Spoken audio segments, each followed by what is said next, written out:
Good morning. Bonjour à tous. Well, I'll be taking over the entire committee.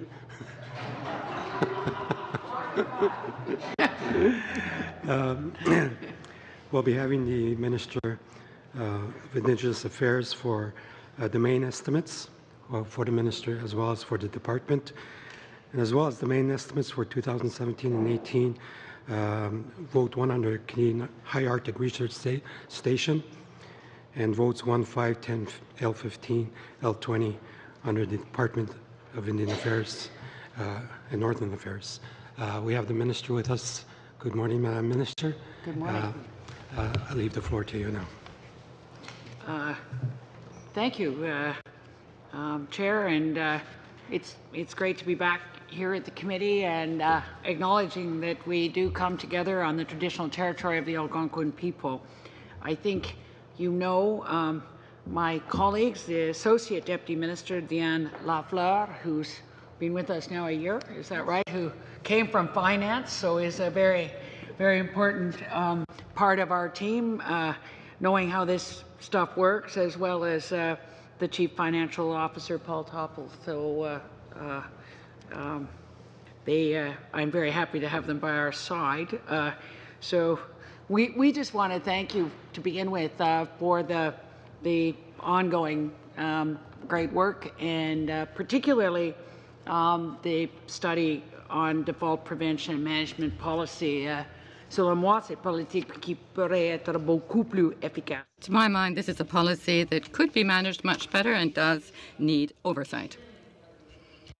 This piece of work done, and that you hopefully are able to give us some solutions that in a system that even Chuck Strahl had said needed to be changed when he was minister. So, as you know, in partnership with First Nations, we are reviewing the previous government policy to ensure that we are facilitating capacity and promoting self-governance and decolonization. That is the goal, is to build capacity and not spend money on things that should go to the people in the communities.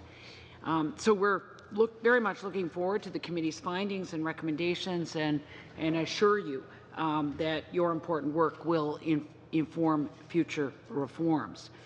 As you know, I'm here to discuss Department's 2017-18 main estimates.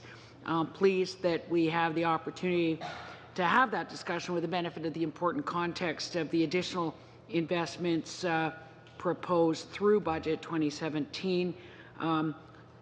As always, we have to look at these two documents together to provide a much more accurate picture of my department's proposed spending for 2017-18 fiscal year. Je voudrais que vous consultiez le dossier I would like you to look through our file, which has been circulated to all members of the committee.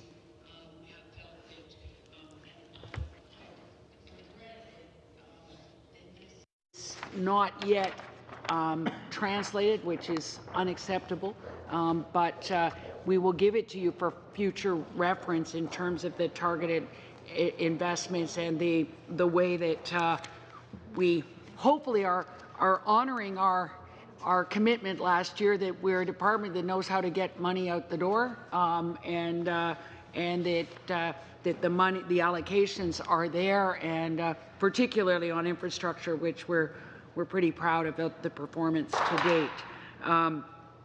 It is the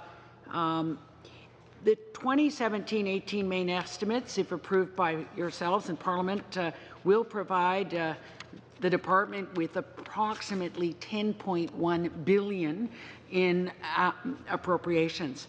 This is a net increase of approximately $2.6 billion, or 34%, over last year's main estimates. The net increase primarily reflects the historic investments announced in Budget 2016 to improve the socioeconomic conditions of Indigenous people and Northerners, as well as the funding required to settle specific claims in 2017-18.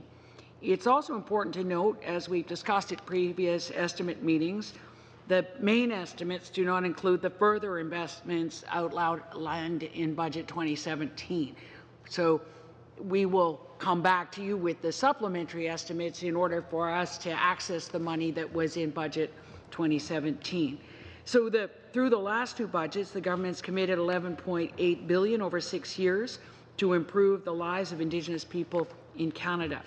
Nous enforçons également de faire en sorte. We are also focused on ensuring that allocated funding actually reaches the people for whom it was intended. 100% of the money allocated for fiscal year 2016-17 to my department for infrastructure capacity building and employment strategies has been spent. These investments are making a significant intangible difference in the lives of Indigenous people in Canada, and some key examples of progress are lifting the 19 long-term drinking water advisories and the 201 in water and wastewater projects that are already underway. This means that nearly 200,000 First Nations people in our country will soon have access to clean water, something that most Canadians take for granted, and all Canadians are embarrassed that does not happen at the present time on First Nations. More than 3,200 homes are being built or renovated in First Nations communities, which will begin to address the chronic shortage of homes and shocking disrepair of a significant proportion of the current stock. 125 school projects are moving forward in more than 100 First Nations communities, and this will serve more than 135,000 people. Repairs and renovations to more than 200 childcare centres will be completed by the end of the year, ensuring they provide safe, healthy environment that every parent expects for their child. 41 community health centres are also under construction or undergoing major repairs and refits. Since broadening the government's approach to Jordan's Principle, we have approved more than 3,300 additional requests for supports and services for First Nations children. There is still more work to be done, but I am proud of the hard work and the progress we have made so far. Invest an additional $3.4 billion in Indigenous priorities over the next 5 years. It builds on Budget 2016's historic investments of $8.4 billion in government-wide spending on Indigenous programs and will result in a combined increase in funding for Indigenous programs of 27% by 2021-22. National Chief Perry Bellegarde was clear when he said Budget 2017 makes important and positive investments to help close the socioeconomic gap for First Nations. We are working in partnership with First Nations, Inuit and Métis Nation to ensure these investments lead to meaningful positive change for Indigenous peoples in Canada. These investments are made in the priorities of Indigenous communities, including healthcare, education, housing, and other critical infrastructure. These new Budget 2017 investments will build, repair, and improve infrastructure on reserve and in Northern and Inuit communities, provide support for post-secondary education, skills development and training for Indigenous people, deliver better health outcomes for First Nations and Inuit, and support Métis organizations and nation in building their capacity and preserve and promote Indigenous languages. While the 2% cap has been lifted through the historic investments in Budget 2016 and 17, new long-term fiscal arrangements must be designed in full partnership with First Nations. We have signed an MOU with the FN, establishing joint technical working groups on sufficiency, predictability, mutual accountability, and the work is already underway. Through this joint process, we will establish a new fiscal relationship with First Nations, which will provide predictable, sustained funding to support their community's priorities, and we are also working on the funding arrangements with the self-governing First Nations. In a poll released last year, 79% of non-Indigenous youth believe they will see meaningful reconciliation in their lifetime. Canada's young people want to see meaningful reconciliation. Ils nous poussent dans cette direction essentielle. They are pushing us along this critical journey, and the government is doing all it can to ensure that we get there. Reconciliation is making the necessary investments to close the socioeconomic gaps between Indigenous and non-Indigenous peoples in Canada. The investments outlined in 2017-18 main estimates, along with those in Budget 2017, represent significant progress toward closing those gaps. Miigwech, Masicho, Nakumik, and look forward to answering any questions you have. Thank you so much. Questioning now begins, and our first questioner is MP Bossio. Thank you so much, Minister, for being here today. I think we all celebrate the historic investments that are being made for Indigenous communities. It is going to make such a significant improvement in so many lives for Indigenous people across this country. My first question goes towards a local issue for my own Indigenous community, the Mohawks of the Bay of Quinte. They're one of the largest reserves in the country, and some of the concerns that they have revolve around recognizing the needs of reserves, from larger reserves and ones in the southern part of the country, because their needs are also great. And the perception that they feel sometimes happen is that because they are in the south and they're located close by urban areas, wealthier areas, that there's a perception that they're also wealthy and therefore can take care of themselves to a great extent. And in my community, last summer, 40% of their wells went dry. And most of the reserve is on Goody wells, and so therefore they're under boiled water advisories. And last summer in particular, they were waiting upwards of a week and more sometimes for tankers to come to bring water to their tanks because of the overwhelming need that they have.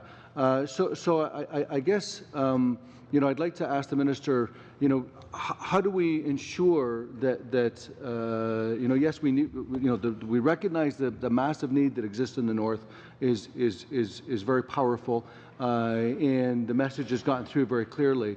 Can the Minister ensure that the southern ridings are also going to receive the kind of attention that they need for their own water and infrastructure needs? Thanks very much. I think that's a really important question, because the perception for people in various communities is reality, and we need to make sure that people understand that in a situation like the water situation in Tyendinaga or the Mohawks of the Bay of Quinte, that we are moving on all water systems across the country, and not only that, we inherited a huge deficit in terms of the water systems and wastewater systems. But as we've committed to lift all boil water advisories, that means that we're not only working on the communities with boil water advisories, we are also working on all the communities, all of them, that have medium or high risk systems that could tip up into a boil water advisory. So it means we're trying to get all systems across this country down into low risk. And so that is happening at Mohawk, the Bay of Quinte. We have lifted all the boil water advisories for which our department has direct responsibility. There are private systems that we are concerned about. We will work with the community on, but it is a matter of going forward. The flip side of that, Mike, is that sometimes it is the larger and sometimes southern communities, but the communities with more capacity, that are much better able to do the project funding, proposal-driven, and get the money for those. So even on housing, we found that we had to do it in 3 tranches so that we could build up the capacity of the most needy communities, because otherwise the money was all gone by the proposals sent in from the communities who have the most capacity to fill out the proposals. So it's a bit of both, because I think in the north they would say, how come these communities that have better capacity are gobbling up all the funds? And so, you know, I think we're trying to show that we're trying to be very fair about this, needs-based in a way, but we really do have a direct responsibility to the larger urban communities or closer southern communities, the less remote. Absolutely. Well, thank you very much, Minister. I know that the Mohawks of the Bay of Quinte will be happy to hear that you say that, yeah, their concerns are being heard. I'd like to move to third-party management. I know you're probably going to get a number of questions on it, but I guess initially I would just like to say in our study of third-party management, the one thing that seems to resonate the most is that all the carrots are with the third-party managers and all the sticks are with the Indigenous communities that are being impacted by it. And by that I mean that you know, it's very difficult for them for these communities to dig themselves out of the hole that exists, in a lot of cases not through their own fault. It's just a lack of, they've got very fast, rapidly growing communities. The funding hasn't kept up with it. For third-party managers come in, they are rewarded handsomely to be there, and it penalizes further those communities that are stuck in this hole. Could you, and as I said, I know that this is not going to be much time for you, but I'm sure other people will ask the same question, but I guess I'd like to hear what you feel some of the potential solutions are to help resolve these third-party management issues. Okay, I mean, I think you know that I've never understood third-party management. I think it doesn't build capacity, and it's too expensive, and it doesn't work. So, you know, we're pleased that we're now down to 10. I think Paul tabled this chart with your committee, third party, but co-management, all of those, that's resources out of a community that could be going to their people. And so I'm really interested in the work that this committee's doing, and whether it's with the First Nations Financial Management Board or even CASO, the kind 700 volunteers are willing to go and help with better reporting, better ways of building actual capacity, so that the band managers can be from the community, great jobs in the community, and that we want to work on that as even with our post-secondary dollars, that a lot of the polytechnics, community colleges are teaching that kind of work, so that we can have those community members now able to set priorities and do the kind of administration jobs, not just accounting. Thank you so much, Minister. Questioning now goes to MP Kathy McLeod. Thank you, Minister, for joining us today. And I have a little bit of a sort of a framing of my question, but in the end, it's actually a pretty simple question. So a year ago, you went to the UN and you indicated we were going to implement the UN Declaration on the Rights of Indigenous People. And this year, of course, at the UN, you said you were removing the objections of Canada to paragraphs around free, prior, and informed consent. I actually thought that was included in the year before, but having said that, that was official this year. And then you said to the Globe and Mail, free, prior, and informed consent merely means there's a commitment to developing policies in conjunction with Indigenous people on matters that will affect them. This is about making decisions together from the inception. It's not about putting some fully baked project in front of people and getting them to vote yes or no. And of course, National Chief Perry Bellegarde continues to say that UN Declaration gives communities the right to say yes and the right to say no.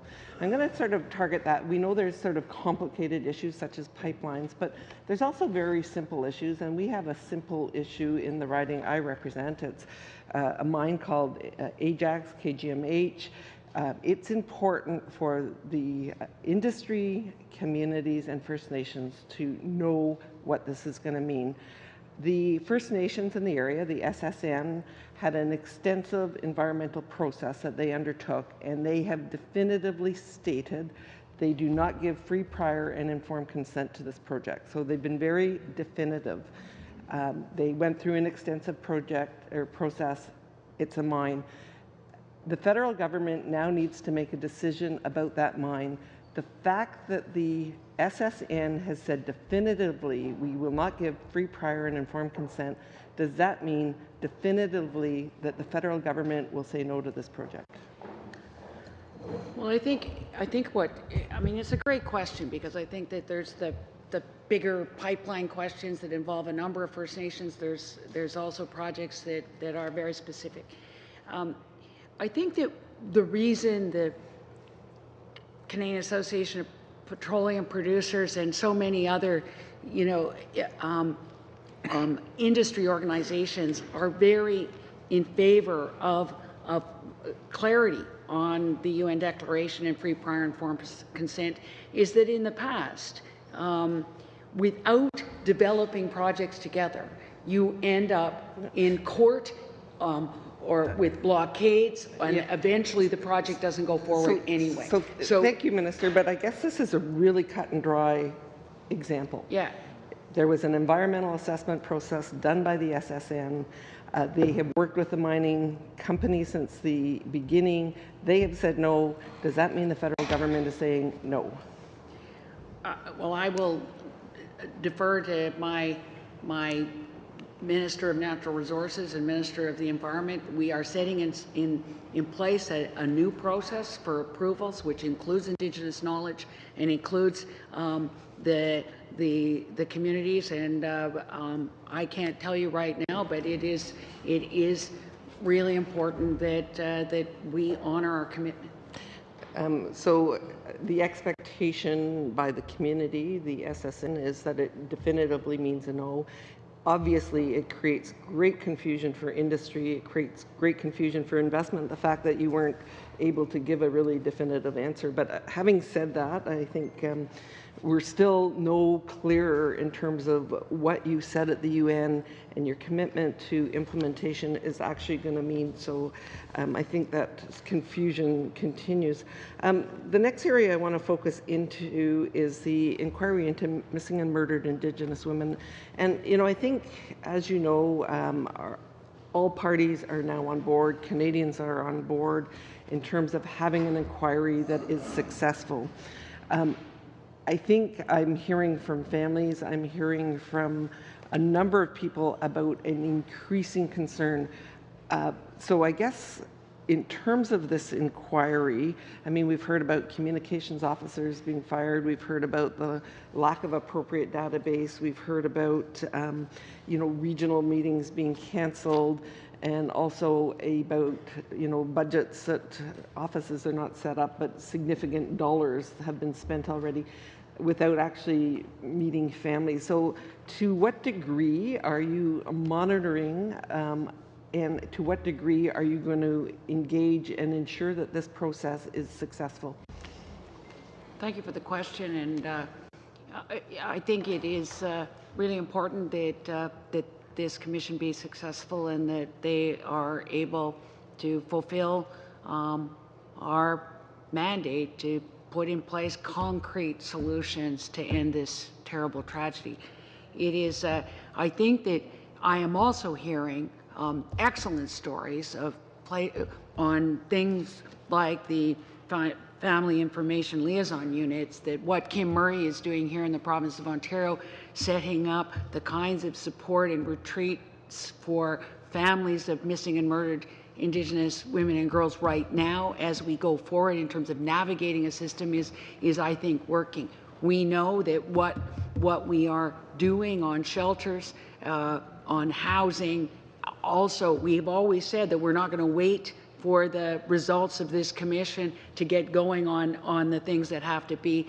And for me, overhauling the child welfare system is the most important thing, that as we heard in the pre-inquiry gatherings, coast to coast to coast, that not only the victims but also the perpetrators' attachment to a child welfare system was very much part of the problem, and that's why we have to fix it. So I guess a quick question. within the structure of the inquiry, did you set up the requirement for regular reporting, regular monitoring, and are you keeping a very, very watchful eye and have the ability, or did you set it up so arm's length that the ability to intersect with what's going on is very limited?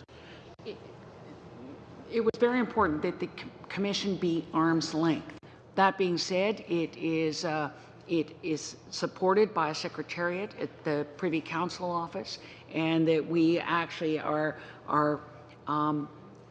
they are in regular touch. But I, as minister, need to know what's going on, and that I am responsible. But I cannot interfere with the work of the commission. Thank you. Questioning now goes to MP Romeo Saganash. Merci, Madame la Présidente. Et, j'aimerais... Thank you, Madam Chair. I, too, wish to welcome the Minister among us.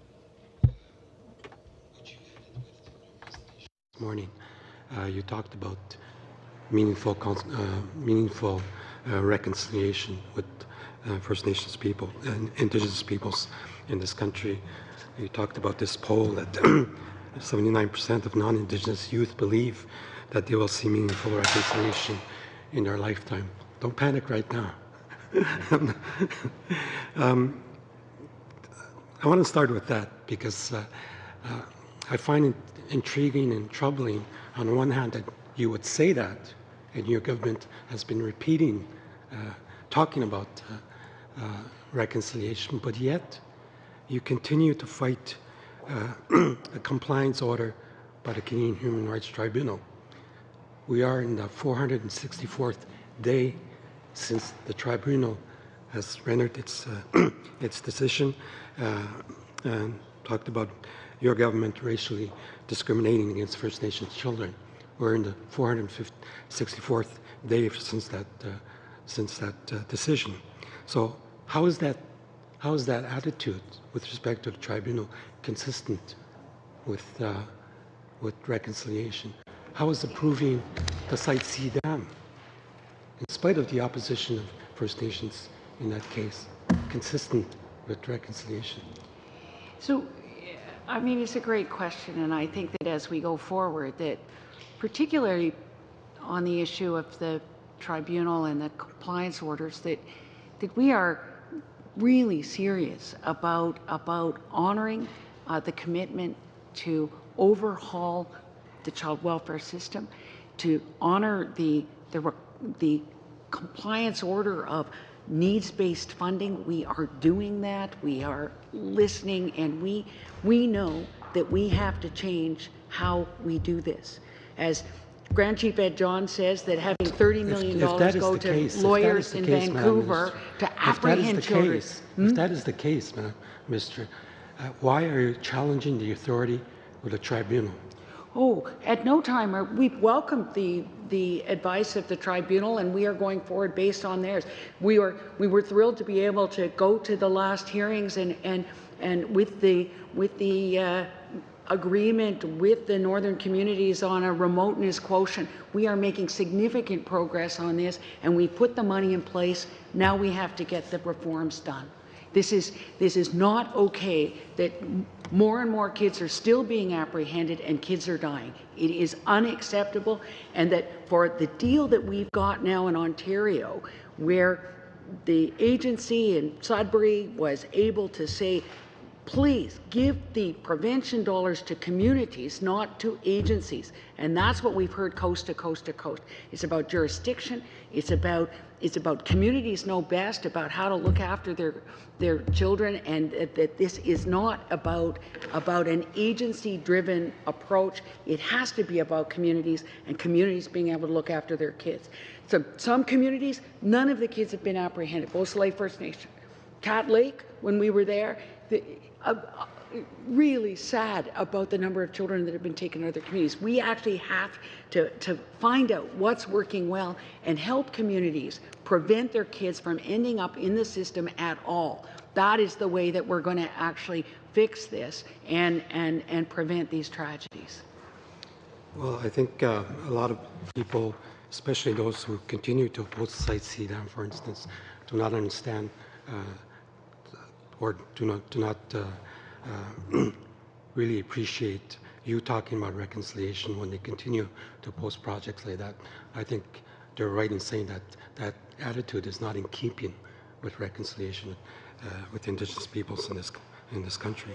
But Romeo, I think it's really important that as we go forward in terms of reconciliation, we know that Indigenous people don't speak with a unanimous voice, and that there are going to be some projects that certain First Nations and nations approve of and others don't, and that's how we're going to work nation to nation, government to government, in a way that is about recognition of rights, respect, cooperation, and partnership. And so there will be issues where there's not unanimity, and that we've got to find the best way forward in that respectful approach going forward. I think I have 2 minutes left. I want to talk about the National Association of Friendship Centers made very clear requests prior to the 2017 budget. Long-term, sustainable, predictable funding for the Friendship Center across the 118 Friendship Centers across this country. They play an important role in our cities and urban areas across the country. We've just finished the suicide study, First Nations, Indigenous youth and children. And we noted very clearly the important role that they play in this country. From 2014 to 2016, the government provided annually $51 million to Friendship Center, to the Urban Indigenous Strategy. The 2017 federal budget committed an investment of $118.5 million over 5 years. If my math is right, that's a decrease of about 50%. We're talking now about $23 million per year. Can you reassure today the Friendship Centers that they will continue to get that sustainable, predictable, long-term funding at the level that they used to get? So, yes, they will have $53 million per year ongoing, as well as we are very interested in, whether it's this committee or individuals at this committee, understanding that the reforms to the urban programming, the Friendship Centers are essential, and their programming is essential. But there's also as you know, concerns about distinctions-based programming and some of that needed to be Métis, Inuit, as well as other programs. And we also know that in a whole of government approach, that things like housing, early learning and childcare, and all of those are also important. But the Friendship Centers, I think, know that they are able to continue in their important work. Thank you so much. That ends that round of questioning, and we move to MP Michael McLeod. Thank you, Madam Chair, and thank you to the Minister and her staff for the presentation and giving us some time to ask them questions. As the Minister knows, we've been very busy in the North, and some very good things have been happening on working forward with the Aboriginal governments on land claims and self-government discussions, and we probably have a historic high of the number of discussions going on, and I'm very excited about that. There's been some new approaches that the Minister's brought forward, and I have to thank her for doing so. There is still some concerns, and you know, we're I think getting some really good recommendations and advice from people like Mary Simon, who has provided her report, and I haven't been able to digest all of it, but there's some really, at first glance, there's some good recommendations.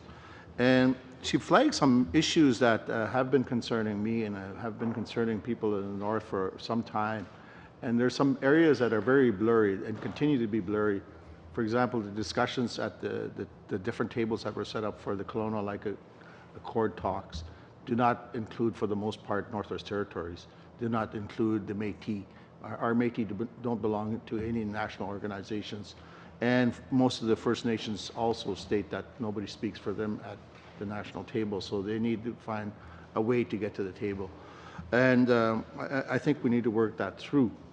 But an issue that I have raised several times, and Mary Simon flags it also, is the blurry way funding is allocated to the north for Aboriginal people and for northern communities. We don't have reserves. We have public communities, but they're all made up of mostly Aboriginal people, except for the larger centres. And even the larger centres have large Aboriginal populations. And we have a hard time tracking what is coming forward and what's available for us to qualify. Over the last couple of budgets, we got better. We distinguished between on reserve and off reserve. However, it's also created additional concerns because now other departments are pointing to money that's going to Indigenous Affairs and saying the responsibility is there now. However, if we looked at the money allocated historically, most of it doesn't come to the north from Indigenous Affairs. Housing, for example, does not come from Indigenous Affairs, and it's one of our biggest challenges. The last budget provided $36 million over 11 years, which is a little over $3 million a year, which in the north is probably 6 houses, maybe only repairs, yet it's one of the biggest issues that have been flagged as a cause for what's happening in our communities on the social front. So I wanted to ask the Minister if she would commit to talking to her colleagues and commit to doing an internal review in her department on the funding formulas that are in the government and that apply to the north. And Mary Simons also pointed out that maybe the Arctic needs to be a little better defined. The 3 territories and some of the Aboriginal governments that are out there should be packaged, should be budgeted a little different. Maybe you could talk about how we could try to provide better clarity on funding that comes for Aboriginal people. The mandate of Indigenous Affairs is mostly restricted to reserves, and we don't have reserves. We got 2 reserves, and we have problems with funding there too.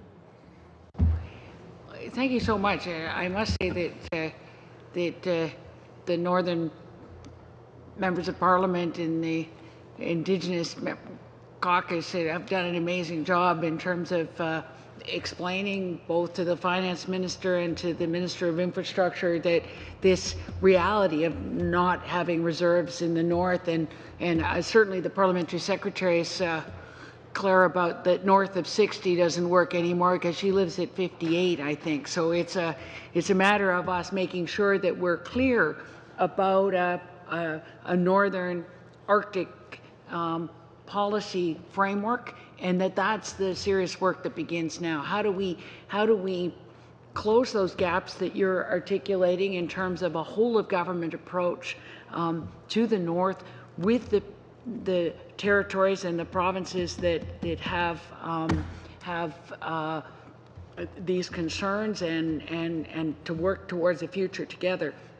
As you know, in the territories where there are self-governing land claims, that things like the Inuvialuit in Northwest Territories receive their own allocation for funding and for housing, and we're excited that now the Northwest Territories and the Inuvialuit have signed a memorandum of understanding. And so that again, it's a matter of how, not even within territories, how do you deal with what the land claims organizations plus the territory are able to plan and set priorities together for the good of all the people.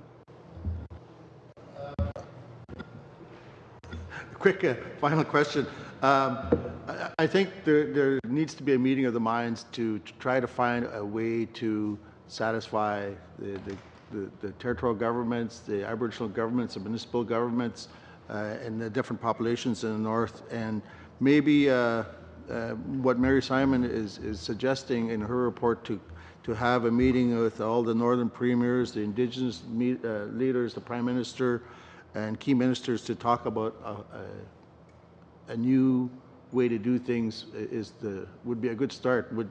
maybe you talk about that a little bit and see if you could maybe commit to doing so? Absolutely, and whether that's up front, I mean, we need to know whether the work needs to be done separately and then come together with the summit as we move towards that Arctic policy framework, or whether you start with a big meeting and then divide up into working groups. I look forward to advice from not only the Northern Ministers, which Quebec is hosting this year, but also where could we do this work and what it would be the structure to actually get this right, so that we have a forward plan over the next decade or decades that will really look after the North. Indigenous tourism is another area where we really feel that with the Northwest Passage and with that we've got to have a coherent plan as to what happens on that coast.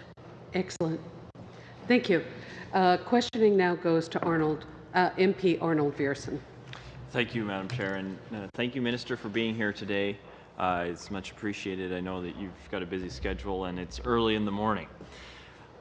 Minister, you and your government have often referred to a renewed nation-to-nation relationship with Indigenous people, and I know that right on the party platform, one of the buttons on the platform says a new nation-to-nation relationship.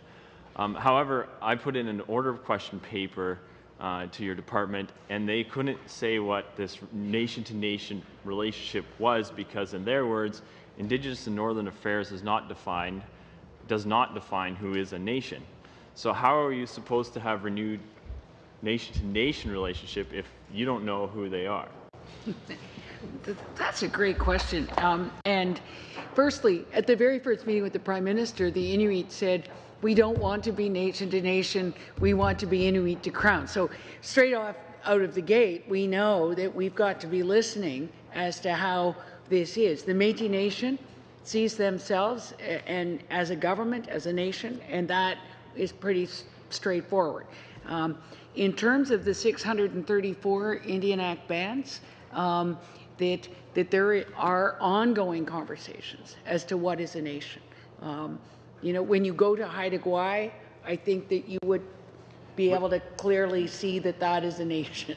But in the 41 tables that we now have as that sort of aggregation. So you would say that a new nation-to-nation relationship was a misnomer. You shouldn't have said that. No, in the campaign. it's exciting because it's coming forward. So the 41 tables would compromise about 250 Indian Act bands. So 41 tables are now thinking of themselves as a collective that would like to draw down jurisdiction as a nation. So this is the exciting work that's going on. Whether they want to draw down jurisdiction on a fishery or on an education system, these are the completely flexible and innovative approaches to nationhood that is ongoing. So out of the 600 and some First Nations that we've talked about here lots, how many of them have you met with?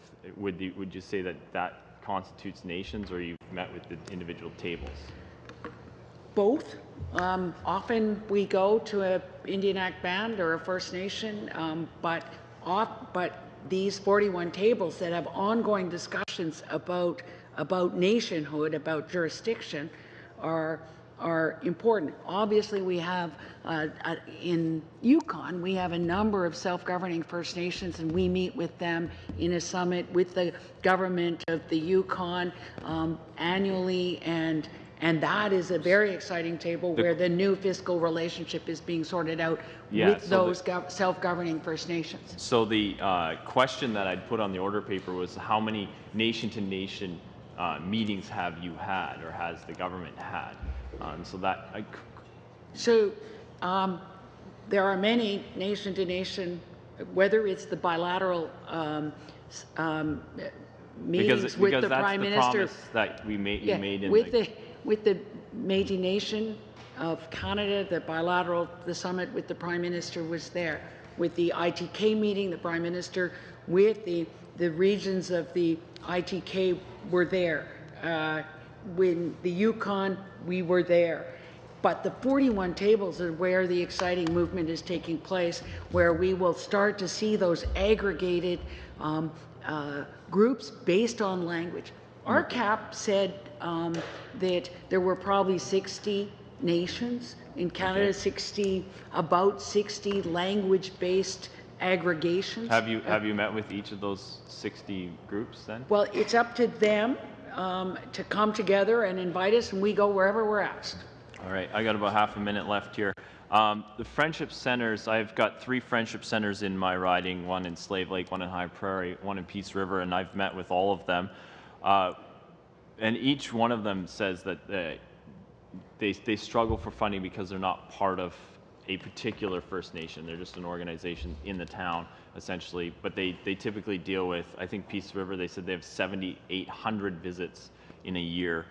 They're dealing with a lot of, they've got 30 active case files every month.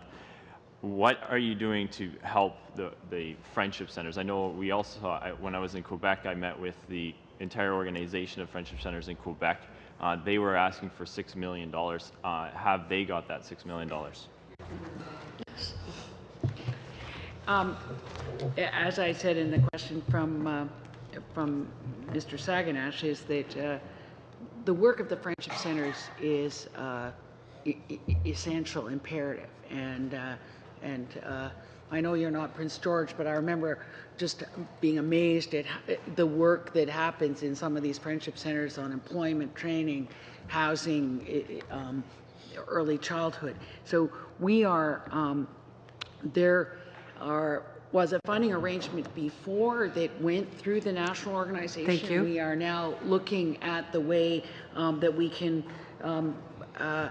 ensure that the friendship centers know they're going to get the money they need. Questioning now goes to MP Gary Anand Sangri. Thank you, Madam Chair, Madam Minister. Indigenous languages are quite critical to the long-term sustainability of communities. I know we've invested another $89 million over the next 3 years into Indigenous languages. Can you maybe give us a sense as to what kind of results we can expect and what kind of framework we're trying to put together in terms of the sustainability of the languages? It's a great question. I think that it begins with the Prime Minister's commitment to codify for there to be a law to protect and revitalize and promote Indigenous languages coast to coast to coast. It means that the money there is to continue the kinds of program funding that have been there for those really important initiatives. But it also is that Minister Joly and I and a number of are working to figure out what eventually would this look like, and should we be building up institutions instead of just program funding. So it means as we come to consult on a law, would it be that there be an Indigenous-led institution that determined how much money they need and what those dollars would look like, from the very academic approaches to certain languages and possible extinction to the kinds of immersion canoe trips that Christy Belcourt and others are doing, to the kind of amazing program we saw in Haida Gwaii around a glossary, to the work that in my department we are doing on language and culture all the time in the early childhood development and K to 12. So it is an approach that eventually I think it will be Indigenous-led institutions that will make those determinations of the efficacy and the value of the money that we will dedicate to do this really important task. I know you and I were at the U of T, University of Toronto student-led gathering a couple of months ago.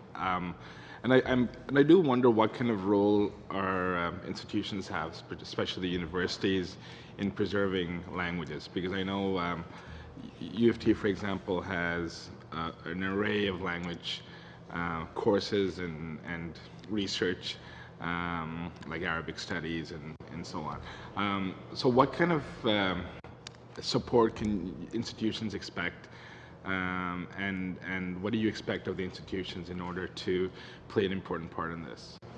So again, this will be a whole of government approach, and obviously SSHRC and a lot of the granting agencies are there helping academics with their research, but we need a coherent approach. And one of my former patients is the expert on the Athabascan languages at U of T. So that there are these pockets of great stuff happening coast to coast to coast. So as we become more intentional and coherent about this, we need to know what's happening in all these institutions and be able to support them in a whole of government way, obviously working with provinces and territories and Universities Canada and the polytechnics to find out what works and for us to be able to put the money on the things that really work. We have about 50 seconds. With respect to offenders, I know the prison numbers are quite staggering, and I think last year we surpassed the 25% mark. What kind of, I know when we're investing an additional 65 million over 5 years in services, but what can we do in terms of proactively making sure that the justice system doesn't commit the same mistakes that it's done in the past? 20 seconds.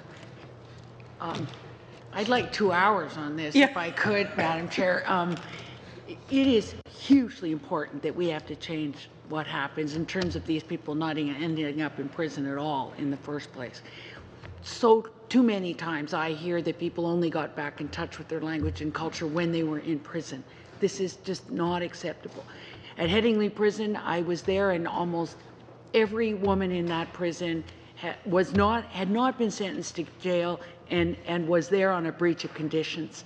We have got to change this system. The Minister of Justice is doing very important work on the criminal code, but we've got to change the way we do everything. Every single woman that's in that prison, their kid ends up in care. This is part of a comprehensive approach, but I am very, very keen that we change this whole thing around, because it is just not working for Indigenous people in this country. Questioning now goes to MP Kathy MacLeod. Thank you, Madam Chair. And the 2.5-minute mark, could you let me know? Because I want to get 2 questions in. And, all right. And we'll cut off if one's not quite done. Minister, there was a lot of work done, and I'm particularly proud of some of the work that's been done around the First Nations Property Ownership Act. I look at the First Nations Taxation Commission and some of the other work that's being done by some of these organizations, which have truly created opportunities for a future. And it originally started as a small group having a dream of how they could help their own communities, and then it grew from there. I see the First Nations Property Ownership Act opt-in legislation. I think it's very important to say opt-in is something that will give some communities a future that they choose. A lot of work has been done, and I know that the Finance Committee actually toured and met with a number of chiefs who were interested in terms of that particular piece of legislation coming forward.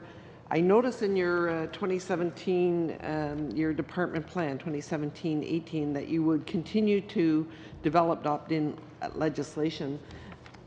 I understand that that legislation is essentially ready to go. Like Indigenous languages, are you willing to commit that this is going to be something that your government is committed to moving forward on in the short-term future? Because I know tremendous work has been done on this, and there's, again, it's voluntary, it's giving certain bands opportunities that they choose in terms of their own future. So I guess that's my question. Are you going to table legislation? Yeah, as you know, this is now known as Indigenous Land Title Initiative, and it's something that we're committed to continue to fund, the kind of work that Manny Jules and other leaders have done, particularly in your region. As you know, it needs to be opt-in because a lot of communities don't like the idea that they would, non-Indigenous people or companies could own parts of their reserve. And I think Gary Morasti used to describe it as having a paper punch go through their community such that they no longer had integrity in their community. But that's why it's opt-in, and we are absolutely working towards the kind of legislation that would allow this land title initiative. So I do understand it. I mean, it's just a matter of moving forward, because I think there's been many, many years worth of work, and I look at, again, the taxation piece and how successful that has been for some communities that have decided, There's a joint working group, Kathy, that is between the First Nations Tax Commission and my department, and they have a technical discussion paper, and I don't know if that's been shared. The First Nation proponents are right now reviewing that proposal, and so we're waiting for the feedback before we know what the way forward is going to be. Thank you. And with my little bit of time left, of course, it wouldn't be a committee meeting or a question period if I did not. You're going. If I did not now note, it's been 17 months. You continue to say that transparency is important. National Chief Bellegarde says transparency is important. He says his mother says it's important. But we have 17 months that have now passed, and we've had very, very compelling testimony that's come to this table in terms of the transparency issue. And, I know that the chiefs and the AFN have a role to play in this, but the more important role is community members. And, I mean, an online survey is fine, but we're 17 months in. We have, I can't tell you how many emails and phone calls that I get of people saying, please keep working on this issue because it's absolutely unacceptable as a community member. So I'll give you an opportunity to tell us when perhaps we can expect transparency to be available for First Nations community members, and how you're engaging not just the chiefs at the AFN, but the actual people that have huge concerns in terms of this issue. All that in 5 seconds.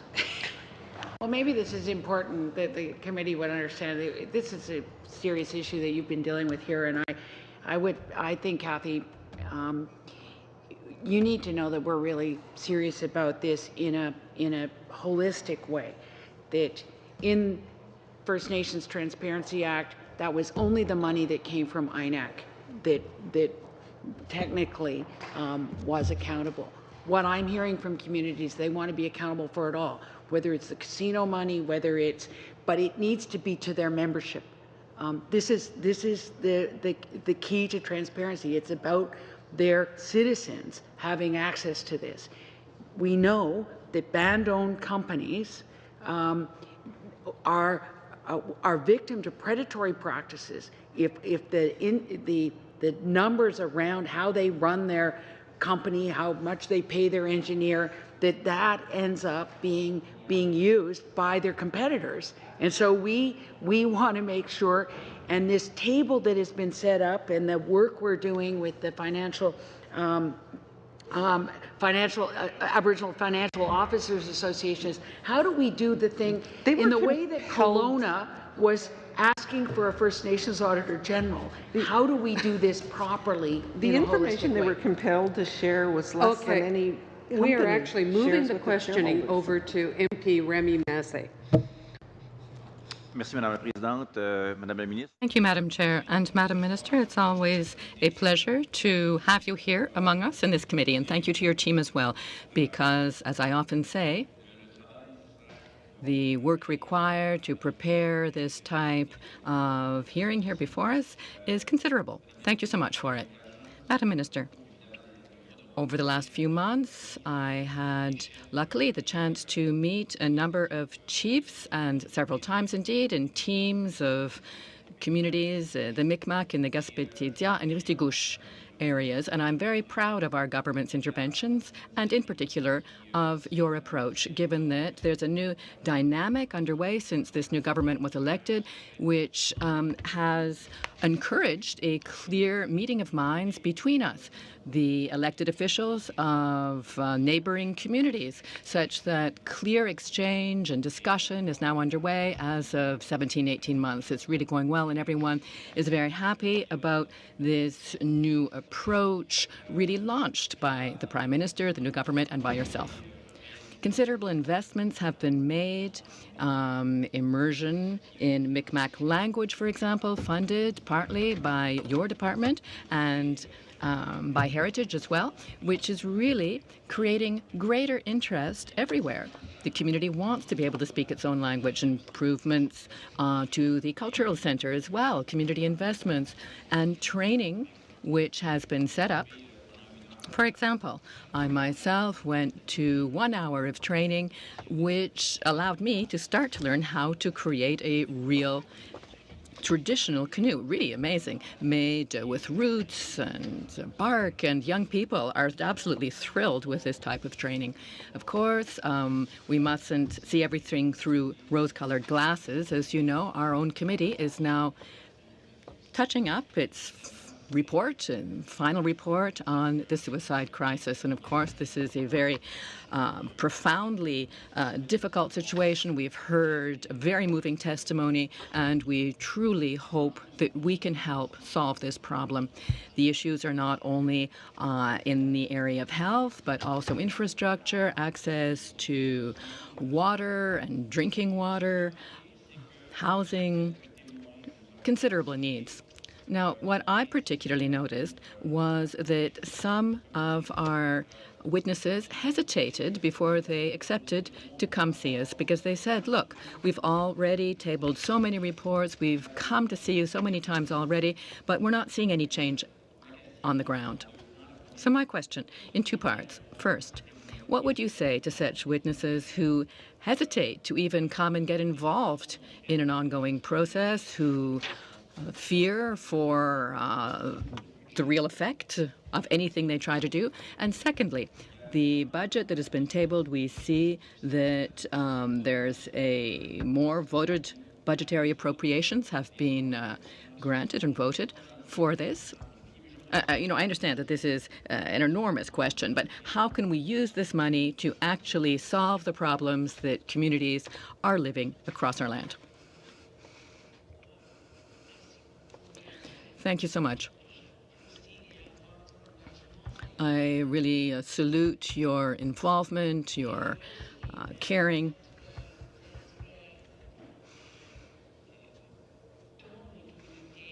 And I also appreciate your being out there in communities, trying things out, being personally involved.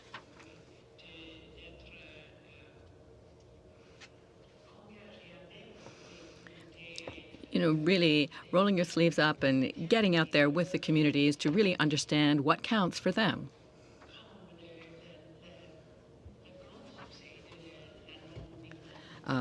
For example, the success of the survival of languages, Mi'kmaq language doing well, as you have told us here.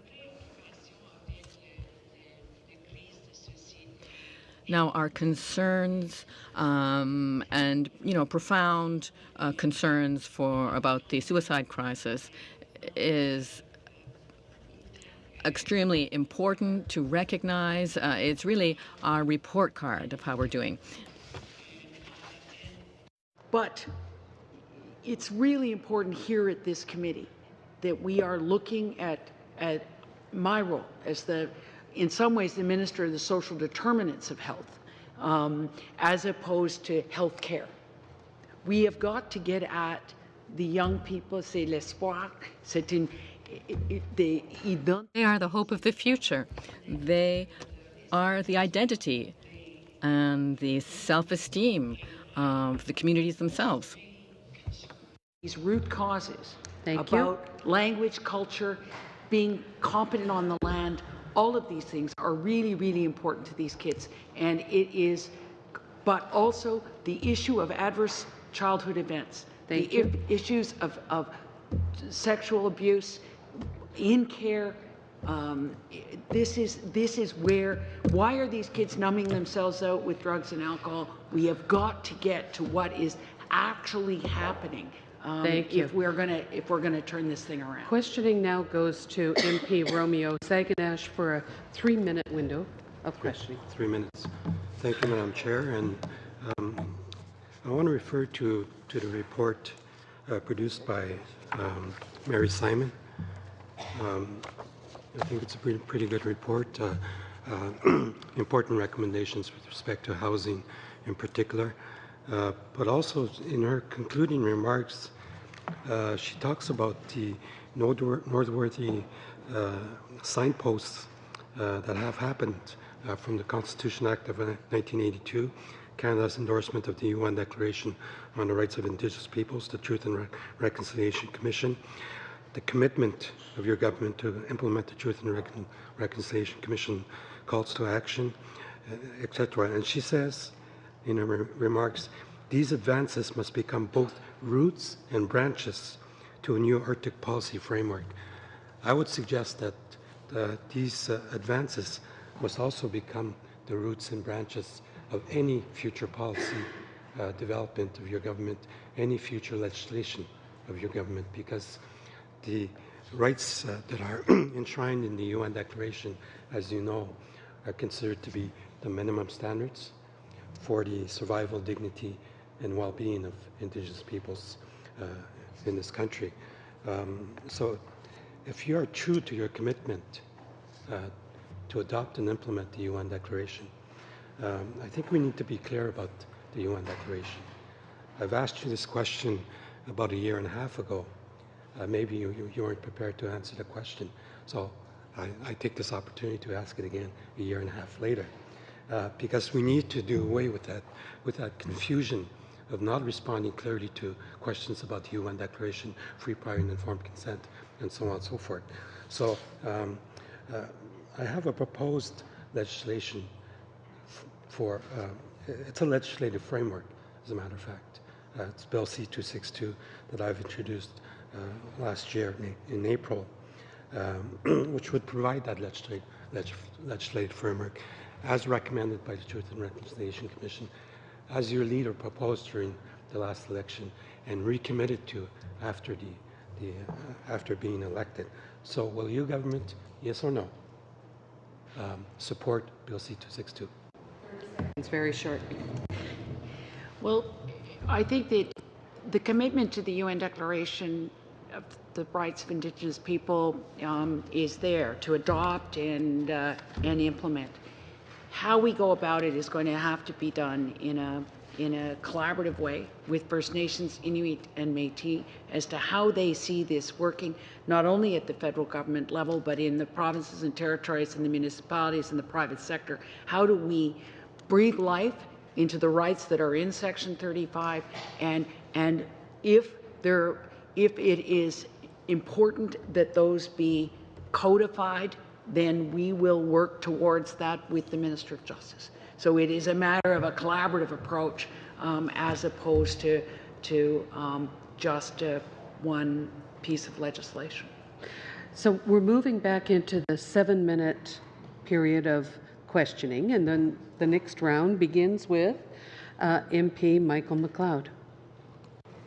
Thank you, Madam Chair. I wanted to ask the Minister a question on something that came up during my visit to some of the communities in the north regarding the Beaufort Sea moratorium and the study that we're going to be conducting in that area.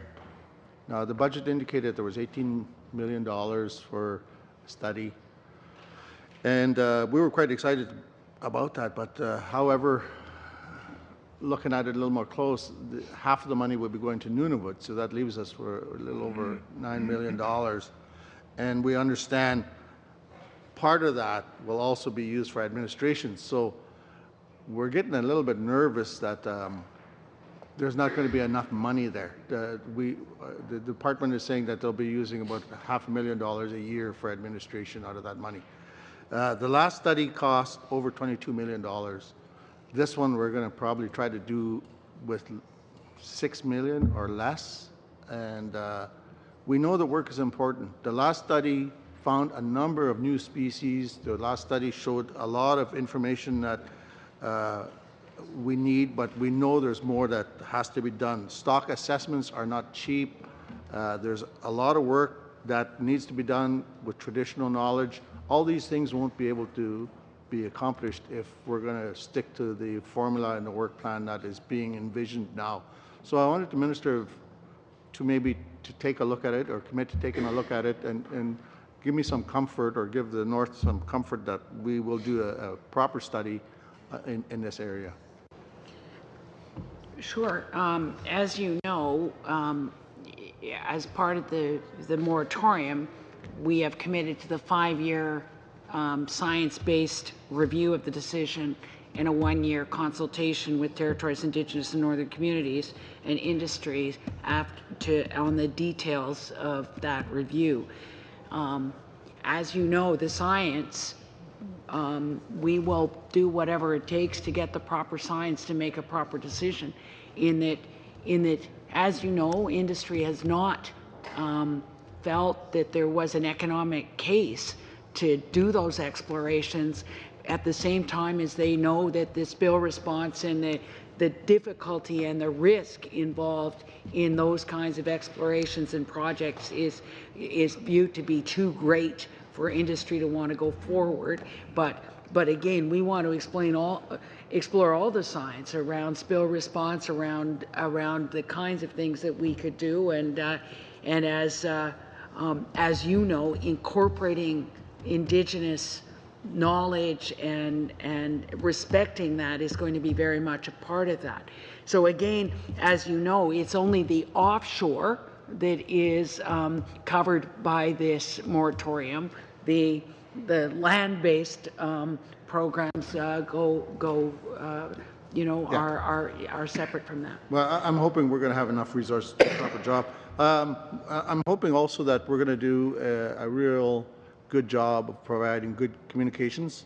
Nobody's talked to the Inuvialuit yet on some of the issues, especially the ocean protection plan and the coastal strategy. So I'm hoping we're going to be able to improve it. And I think in light of what the President Trump has given direction to do on reversing some of the decisions made by the previous president, I think communications is going to be even more important. Now, we're Mike, not just clear. to say that there is money for engagement and that we're really serious. This has to be bottom up in terms of a decision. And I must say that Joe Biden's wise counsel was reality has a way of intervening. So if markets aren't supportive of projects where there's no economic plan and there's huge risk in terms of the environment, then you know it is green light, red light is a little bit separate from what governments decide. But at the same time, it has to be a balanced review. The review is not only to indicate what is there on the environment side, but we also got to be looking at what would it take to make it an attractive place to invest for oil exploration. We have no ports, we have no navigational aids, we have no oversight, we have no spill response. We have the biggest coastline in the country, yet we have no infrastructure at all. So I'm hoping we're going to take a balanced approach and look at it from both sides, because there is a huge potential for oil development there, but at the same time there's a huge potential for a real crisis to happen if there was a spill. So I'm hoping while we have the 5 years and we're doing a lot of work in that area, that we're going to start looking at it in a serious, balanced fashion. And maybe the minister could give us a comment on what she thinks the impact of Trump's decision is on this. Yeah, so that budget 2017 has what, $2 billion over 11 years for infrastructure, and the things that you're describing, like ports and all of the real deficits in infrastructure needs in the north are I think very interesting across the whole of government in terms of economic opportunities for Canada, and the idea of what is a real Arctic policy framework. And so it means that the tourism piece, all of the opportunities need to be explored, but we're serious about a scientific review with engagement on the possibility of oil and gas. Okay, thank you. Questioning now moves to MPs Arnold Pearson and Kathy McLeod. I understand you're splitting. We start with you. Depends on how long MP Pearson. Thank you, Madam Chair. And I'm going to continue in similar vein as my colleague Michael McLeod. On like the Northern Development Ban, the West Coast Tanker Ban, and Northern Gateway, I know that there's been a number of people that have been concerned that consultation didn't take place on those decisions, particularly Northern Gateway. There was 30-something bands had signed on to that project, and that wasn't even, those weren't deals for agreements. They were like equity partners in that project. What kind of consultation took place with those bands in terms of the no answers? So we see consultation having to take place for a yes answer. Was there any consultation for the no answer on specifically Northern Gateway? I think that again, in how we have to make decisions, it is about the big picture of whether it's the boreal forest or whether it's the risk that people identified at Kitimat in terms of the tankers having to move many times, and it was viewed as a very significant risk in terms of what happens once that oil ends up on a tanker. And so, in the balance, that was the decision was taken. I think that, as you know, So the consultation, like, repeatedly you trot out saying, oh, we have to consult, things like that. But that, at the end of the day, that just comes into your calculation for the decision. Well, I think that as you know, the Minister of Natural Resources and the Minister of Environment are embarking on a significant principles as we go forward now that include Indigenous knowledge and Indigenous consultation. So again, it's never going to be unanimous, and for sure. But did you consult with the no side, when you made the decision, when the government made the decision to stop the Northern Gateway? Did you consult with the 33 groups that were in favor of the project? Absolutely, and I think that you consult with all sides. I mean, as you know, the Nisga'a are not particularly happy with the tanker ban, in that they had a energy corridor that they had hoped would be an economic advantage for their community. So I think it's a matter of how do we have a process that people believe in, so that they're not upset. They understand that the outcome isn't what they wanted, but they understand there was due diligence in the process, and that all the voices were heard. And I think that's what we have to continue to do. And it will be refined as the Minister of the Environment and the Minister of Natural Resources come out with a new robust process where people will really understand. But this gets back to the whole nation to nation, and you have to define that at some point. Yeah. All right. Thank you. I'll share the rest of my time with Kathy. Thank you, Madam Chair, and hopefully, again, I'll get 2 questions in my very short time. But the Mi'kmaq Qalipu, I think is the right pronunciation. I've received emails, phone calls in terms of this particular issue. I guess 68,000 membership applicants were rejected, many who had actually already received Indian status. There's been actually some very strange stories from people who didn't receive information up to the filing deadline. We've had personal details were entered wrong. One case where twins, one was given status and the other wasn't. They were biological twins. So I guess my question is what are you doing to resolve this issue? What criteria was used in assessing applications?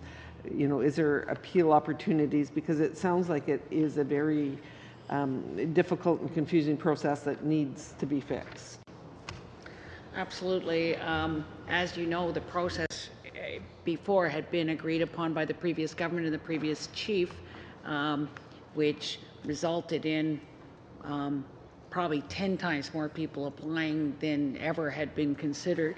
And so there is no question difficulty now as the criteria were applied and certain people were rejected. There is an appeals process going on now. A certain number of people have taken advantage of the appeals process. A great number haven't. And haven't submitted any new information. So we will, with the Ministerial Special Representative, Fred Caron, we are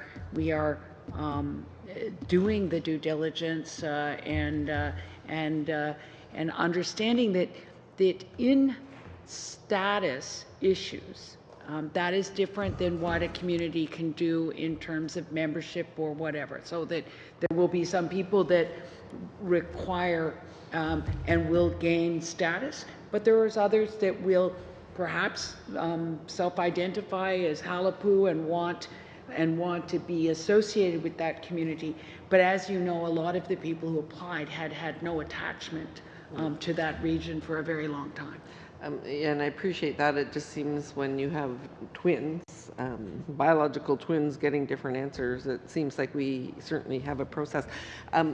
Again, I do need to go back to transparency because we obviously haven't had enough time in terms of talking about this issue.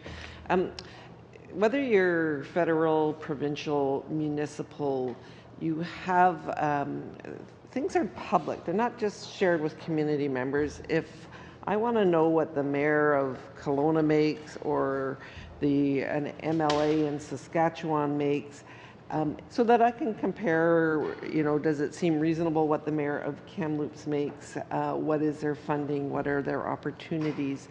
I can do that, and I can do that because it's not just available to the people of Saskatchewan or the people of Kelowna. It is available broadly because I think the ability to compare is important. I know that there has been considerable discussion about own source revenue, and I appreciate the federal government does not have responsibilities there. Time on this period.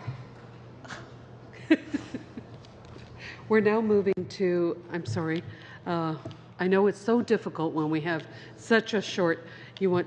I have my 30 seconds. All right, agreed.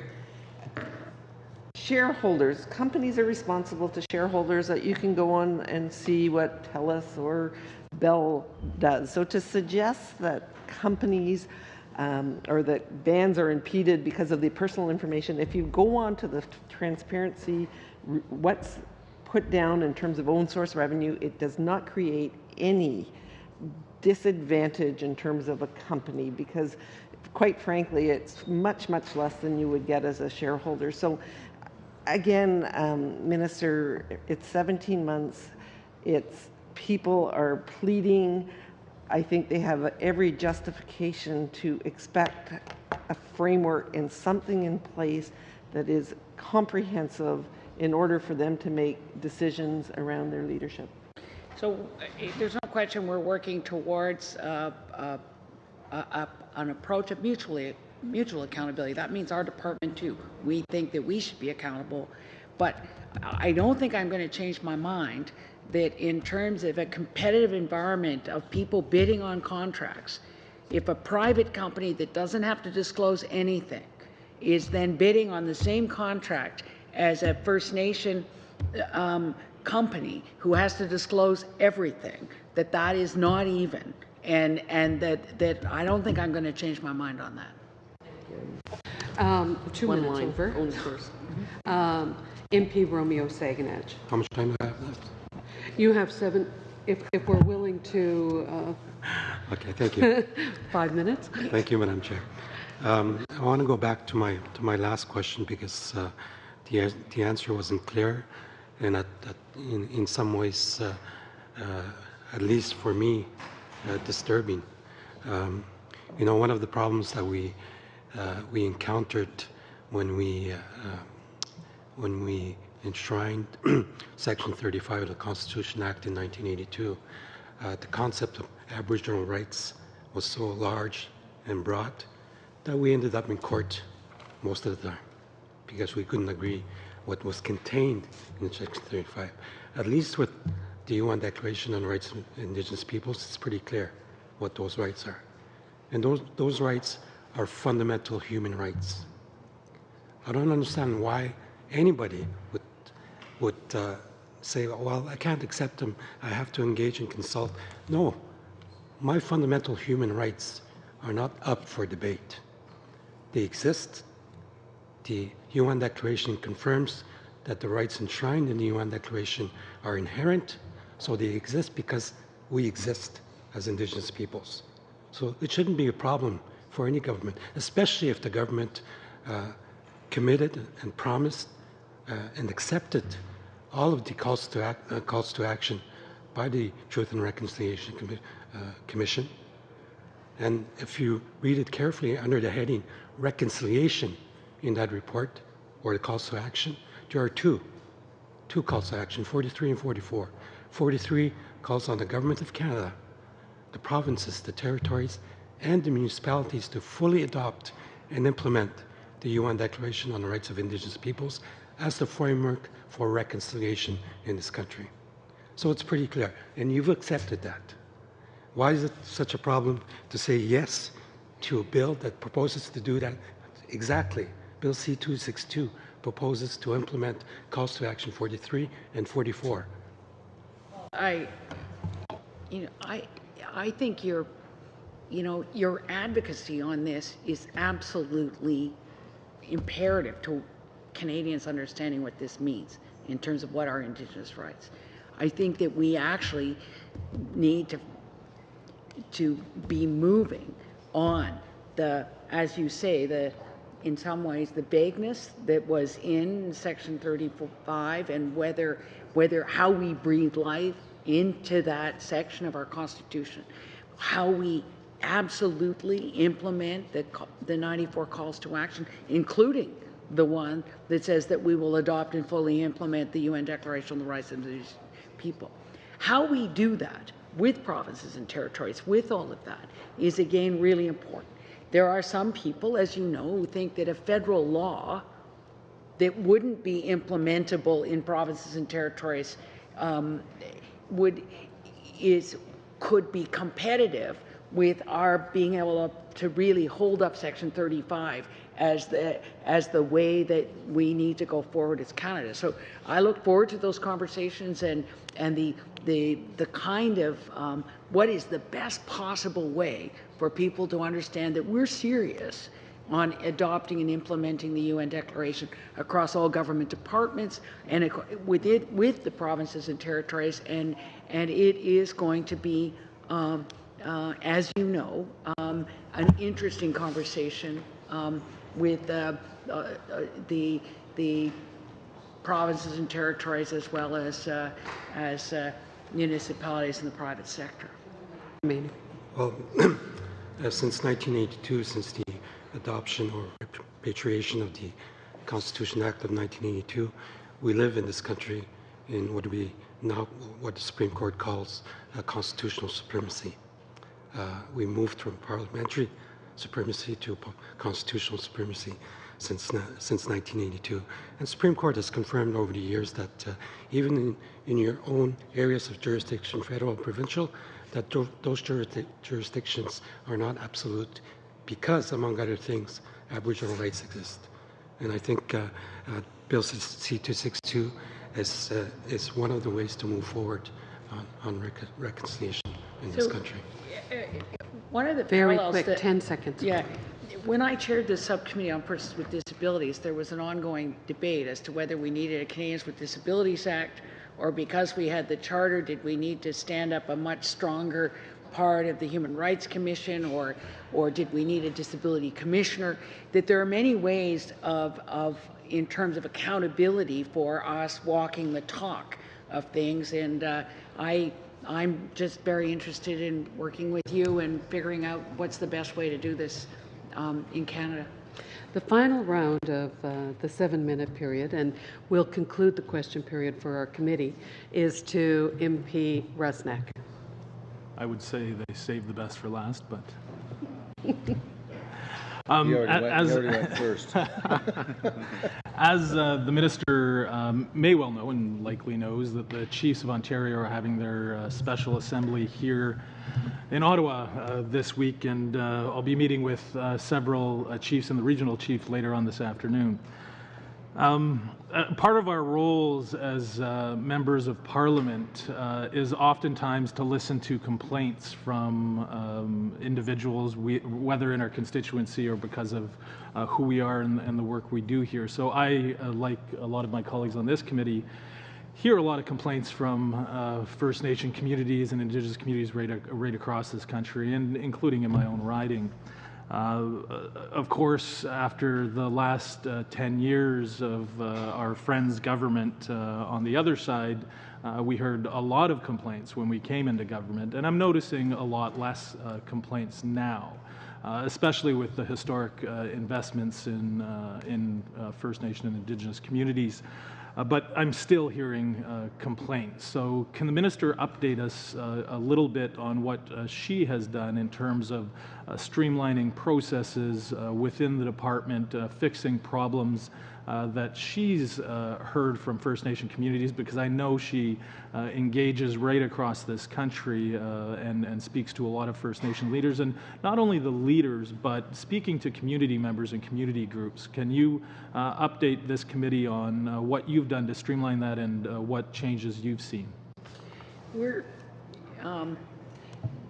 one of the things that was clear to me when I first became minister was that too much really was done here, that we needed to really bulk up the work and the of the regions who know their communities best, and how do they make decisions.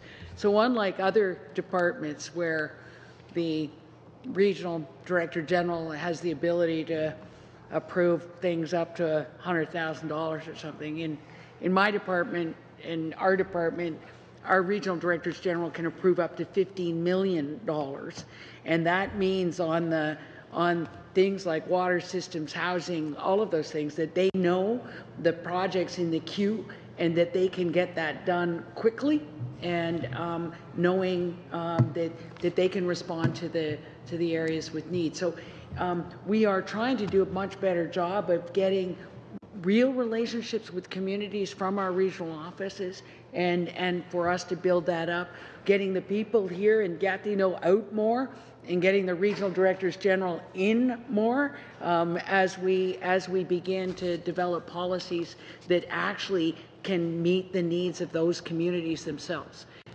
It is by putting human faces on the needs, getting people to see those houses, to be able to watch older people carrying big water bottles back and forth from the pump house is that you have to see it in order to do it, and I think that's been one of the changes. I'm proud to say that almost 30% of our department is now Indigenous, and that we actually know that their presence is now a critical mass in actually moving the culture of our department forward, and in a good way, and in the kind of respectful relationships that people expect.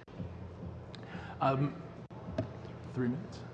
In your speech to the committee, you indicated that all the money allocated to the department had been spent in 2016.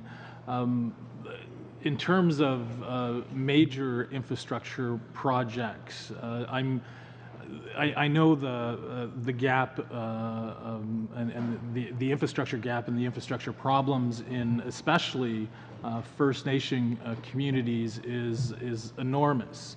How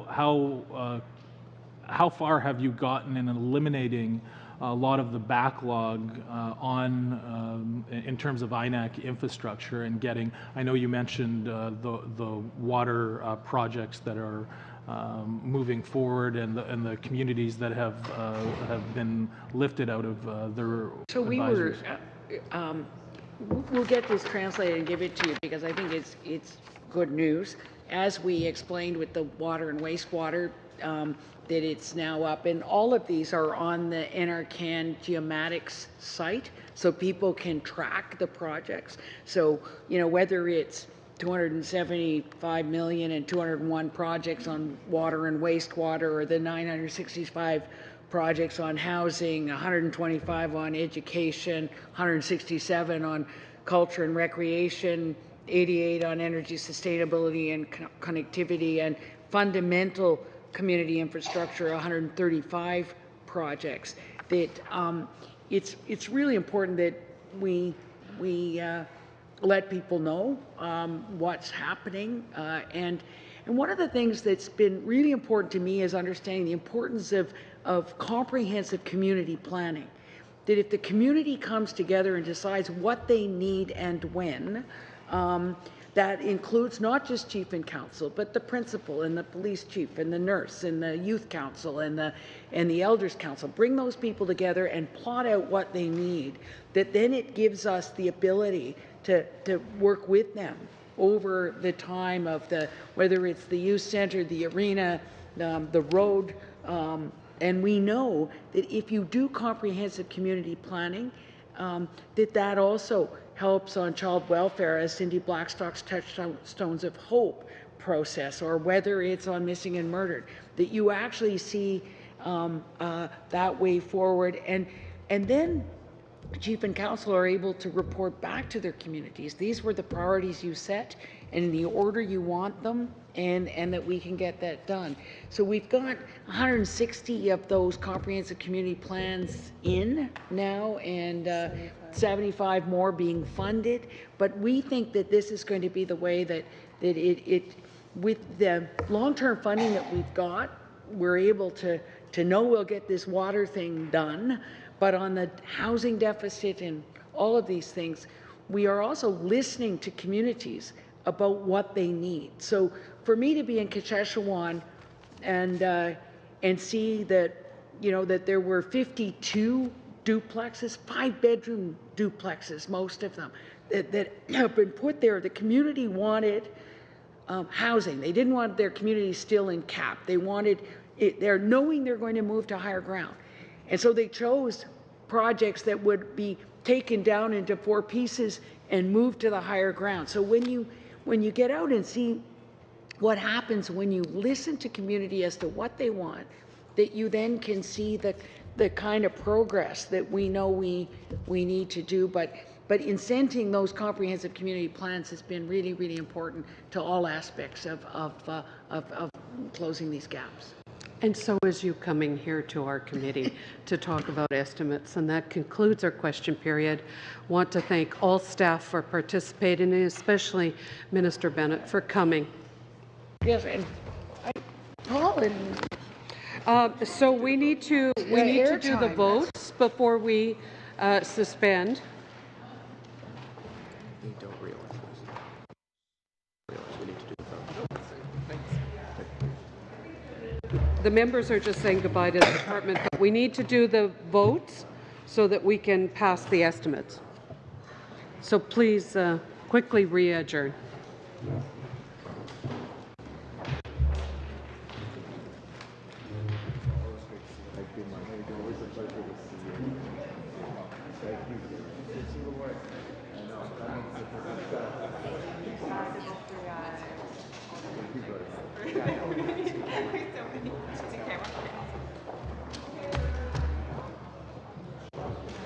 We're going to start to vote on the main estimates of 2017-18 pursuant To Standing Order 81-4, the committee will now dispose of the main estimates for the fiscal year ending March 31st, 2018, minus the interim estimates the House agreed to on March 21st, 2017. Do I have unanimous consent to deal with all votes in one motion? Agreed. Shall all the votes under Indian Affairs and Northern Development and of the Canadian High Arctic Research Station of the main estimates 2017 and 18, less the amount granted in interim supply, carry?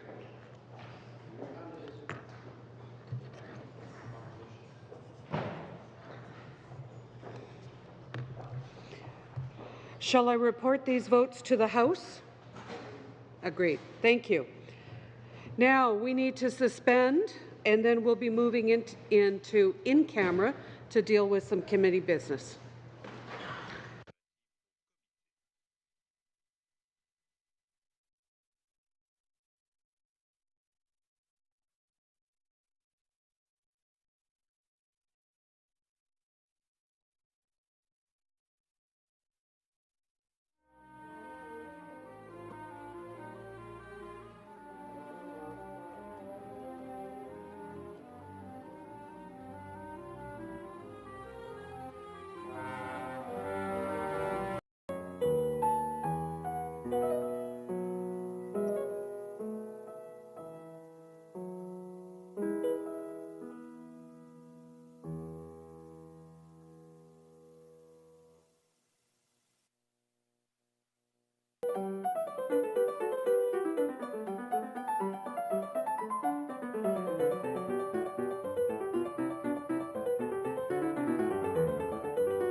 Thank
you.